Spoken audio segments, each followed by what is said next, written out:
Please welcome the United States Ambassador at Large for International Religious Freedom, Ambassador Sam Brownback.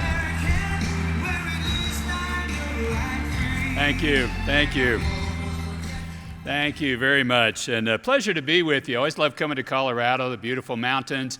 And then there's another feature that really draws me here. A few years back, my wife and I discovered grandchildren. And our only grandson lives here in Denver. And so, anytime that there's a chance to come to Colorado and see my grandson, this is a great thing. People ask me, said, gosh, you've been congressman and a governor and a senator and ambassador. What title? What do I call you? And I said, my favorite one's Grandpa. That one is, that's the best one out there. And it's, I've been a blessed man. The Lord's allowed me to do and be in a lot of different positions and different roles. Although things never work out the way you expect them to, or often want them to. My dad, I grew up on a farm in eastern Kansas. My dad, he was just concerned about me that I would ever make it, because I'm gone and doing these things all the time. But he had a plan. He said, I don't know how good of a farmer he'll be, but the boy can talk. So let's send him to auctioneering school and have him be an auctioneer, because then he can auctioneer and then he can work on the farm sometimes too, and we'll be able to make it that way. And so I went to Kansas City auctioneering school, and I was a colonel at that, which is defined as the inside of a nut. But auctioneering school is not really difficult.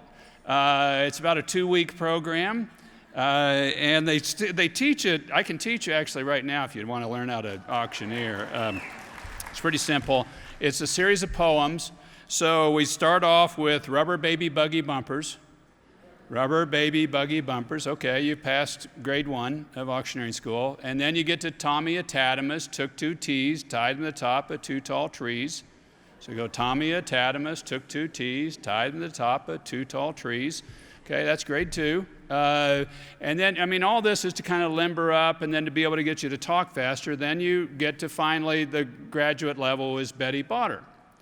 And that one is Betty Botter bought some butter, but she said this butter's bitter. If I put it in my batter, it will make my batter bitter. So she bought a bit of better butter, put it in her bitter batter, made her bitter batter better. So does better Betty Botter bought a bit of better butter.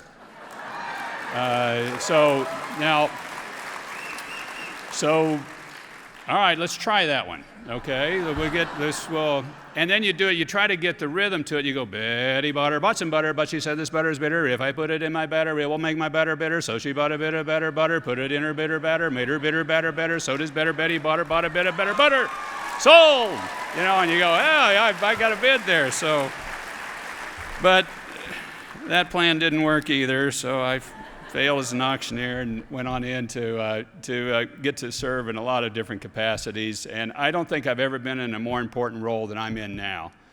In religious freedom and international religious freedom, there are amazing things, both good and horrific, happening around the world. As the world opened up after the fall of communism, the explosion of really freedoms, a lot of places, but ever since then regimes and totalitarian governments and even other groups keep pulling back down on religious freedom. The thing they don't recognize in the history of mankind, in the entire history of mankind, the kingdom of God has never been subdued by the government of man. And never will be. It will never happen. Now, they will try, and people will put it down, and they'll lock people up in jail. They'll beat people. They'll kill people. These things are happening in our world today, and today, indeed, even all faiths are being persecuted someplace. The Christian faith is the most persecuted, according to a recent British report, and according to Pew. And you're seeing really many people, thousands of people, killed around the world each year for their faith.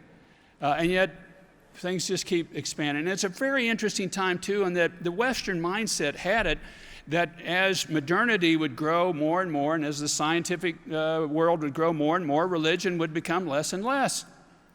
But that hasn't happened. Religion has grown more and more. as people search for meaning and they search for that inner drive in their soul that says there's something else there. I'm looking for it. Where is it? And they want the freedom to be able to pursue that. And then often governments or communal violence will get in the way and come after them. I really wonder, this is a pivotal time, and I'm going to try to make this point clearly and pretty succinctly. This is a really pivotal time for the world on this topic of religious freedom. I think there's a window of mercy for nations to move and to embrace this fundamental human right. And this is a fundamental human right. It is in the UN Declaration of Human Rights. It's even in the list of the rights that must be maintained if you as a nation go into martial law. One of the 5 or 6 rights that you have to maintain, that this is according to international bodies, is the right to freedom of religion, even in that setting. And it's a clear issue that this is about you as a dignified human being have the right to do with your own soul what you choose, whenever you choose, however you choose. This is a fundamental right. It is a God-given right that no man, no government has the right to interfere with.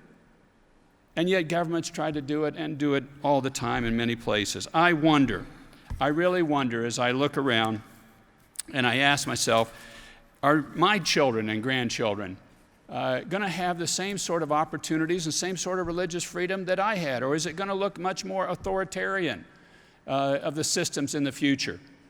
And I get very concerned about which of these models will win in this world today.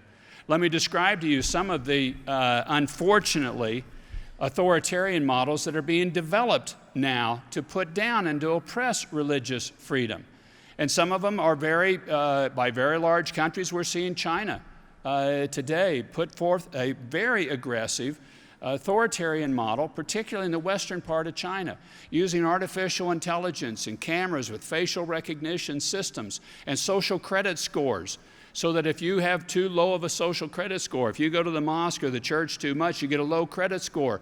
And then you're going to be frozen out of things that you can do or ways that you can participate in the society. Some people are reporting that they're losing their apartments. They can't get their children to be able to go to school.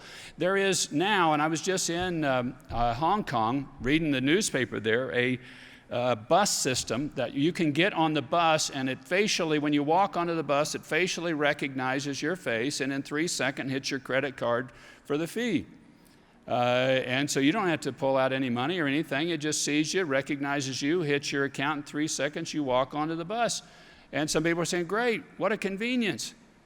And I look at it and say, yeah, that is a great convenience. What if you got a bad social credit score? And the system decides that, we don't want you because you are too religious. You're going to the church or the mosque too much. So then when that system recognizes you, it blocks you from being on the bus. And it doesn't end with just you. Then the people that ping you on your cell phone get tracked, and they get your same social credit score. They get impacted by your social credit score.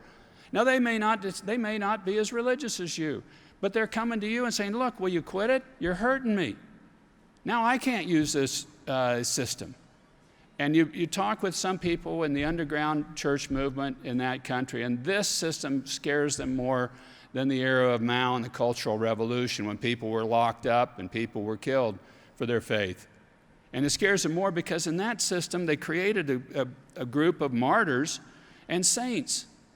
And they would talk about going to Chinese prison, about going to Chinese seminary, some would say of it. This is where we're really studying, we're intense in our faith. And you kind of go, well, that's a hard way of putting it, a hard way of doing it. But they fear this system more because it's a way where you won't have as many people locked up, but you'll get people marginalized from society. The people can't buy and sell. And then what happens? And what does the world look like? I put all of that forward in some detail because I think this is just a critical time to push, ladies and gentlemen. You've got an administration who's pushing back on religious persecution, who's pulling down the Iron Curtain of religious persecution around the world. But we need help. We can't do it alone. We need other countries. We need other groups. We need all faiths, all religions to come together around this common human right. We don't agree on a common theology, but we do agree on a common human right, and that is religious freedom for all, everywhere, all the time. That's what we need to have everybody coming together for. So every Tuesday, I host a religious freedom, that I'm in Washington, I host a religious freedom roundtable with outside activists, and we come together, and it's people from all different types of perspectives, all different faiths, and no faiths at all. We have the American Humanist Association will often come and participate because they want their right not to believe anything protected. And you went, okay, good, join the coalition. But the objective here is not a common theology, it's a common right. And it's our right to do this. And we need to push. We need you pushing in the organizations that you're in, the parachurch groups, the various religious groups that you're in, because a lot of times it's the United States faith community that's pushing for these rights all over the world, that people are networked back into here. A lot of them are networked back into this state. You have a number of parachurch groups here, particularly around the Colorado Springs area, that have a huge global reach.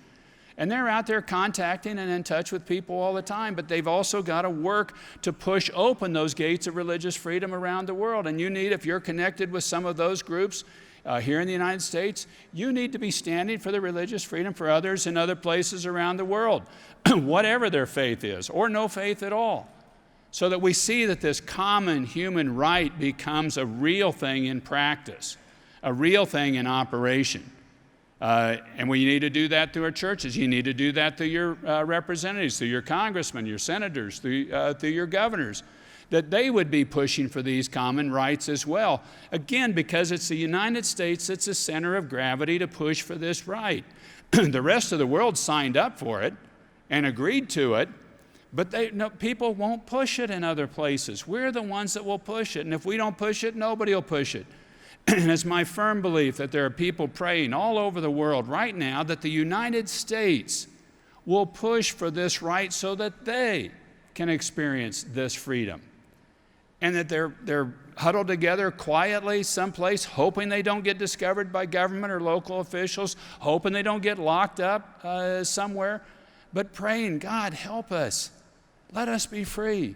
We want to share this faith, but we can't. If we get out, we're going to get arrested. Something's going to happen to my family. I don't want to see that happen. We have to push. We have to be the ones to push back against the oppression.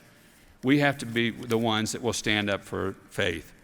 So let me just really say, folks, it's a pivotal time. You're pivotal where you sit. And I think it's too easy for us often in the United States to say, yeah, I think you're overplaying our role. We're not that critical in this around the world. And if you are thinking that in your own mind right now, then I want you to ask yourself a question. If not us pushing on this, then who? Give me the country that will push for this. The Russians? The Chinese? They're pushing back the other way. The Brits? They're doing more now, but they're not going to get the global community to come together. Next week at the Ministerial Advanced Religious Freedom that this administration is hosting will be the largest gathering of religious freedom activists ever done in the history of the world. Ever done. We'll have over 1,000 activists there from all religions and various activists from all over the world. That's on day 1 and 2. We'll have people that have been persecuted for their faith speaking and starting out at each session. There'll be people there speaking from Sri Lanka that worked with the people that were involved in the Easter bombings that killed several hundred people. They were just quietly practicing their faith. We've had over 115 nations that have been invited. Last year we had 84 nations participate in this. We are pushing on this. If not us, who? If not now, when? Because you've got this tug of war going back and forth between authoritarian governments and democracy governments that stand for human rights.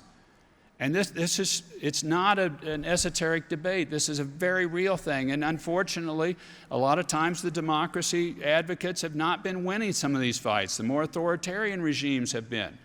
It's one thing, we kind of just think it's inevitable that our ideas are going to win. because they're right, and our ideas are right, and religious freedom is an inherent human right. But there's so many places now pushing back. There's so many places crowding in on this. It is not inevitable. It requires a fight. It requires an effort. Let me close with this thought and story. Mother Teresa, before she was famous, was going around India trying to help out. She had an orphanage that she was working with there, and of course with the dying. And she was trying to get enough money in to operate it. And she's going around the community, the city where she was in Calcutta, actually going door to door asking for money to help fund her cause. And it just, you kind of imagine if you go to the door and here's Mother Teresa knocking on the door, he's kind of, I need some money. But she did that, and she was going door to door. She goes up to this one door, and a friend of mine was with her and saw her knock on the door, asked for some money to help. And the guy looked at her, didn't like what she stood for, and spit in her face. And she wiped her face, my friend saw this, wiped her face off, said, okay, that was for me in my humility. Now I need something for the kids. And he gave her some money. And I thought, isn't that a beautiful analogy? You think you're doing something right, and you are, standing up for religious freedom, and somebody yells back at you or pushes back or says, what are you trying to push your values on me? Or are you trying to do this or that? Well, that's for our humility, and that's for our character development. But it still stands that we've got to push for this right. And that we are accountable because too much is given, much is required. Much has been given to us. We have been blessed. We are blessed. We're in the most powerful nation in the history of mankind. We're in the place that can push this. You're in a group that can push this and will push it. But you got to do it. And we got to do it now. And so I just ask you really to think about this. If you're a person of prayer, to pray about it, to invite people in that have been persecuted for their faith, to fight for this right, to do it at a time now that's so important in this country and around the world.